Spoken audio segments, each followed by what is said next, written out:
Fairfax County Police announcing multiple arrests made in a gun store burglary. Officers say two teenagers stole from a Springfield gun shop earlier this morning. DC News Now's Liberty Simmons live in Fairfax with more on these arrests. Liberty, good afternoon. Well, these two teenagers who police say are just 16 years old are now facing serious charges, and Fairfax County Police also say they're searching for one more.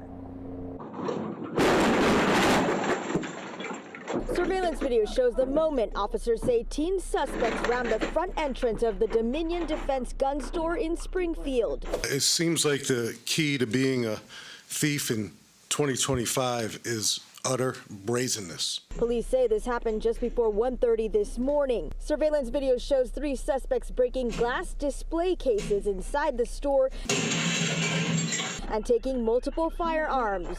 What we do know is when these firearms are stolen, they're not to be taken to the range. These firearms are stolen because they're going to be used in criminal incidents.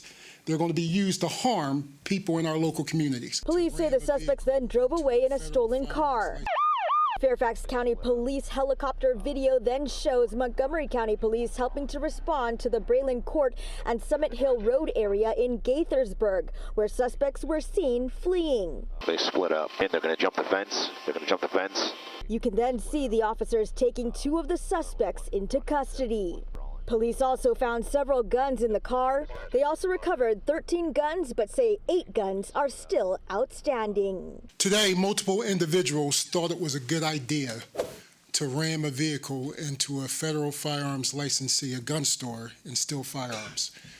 Let me be very clear, this is never a good idea.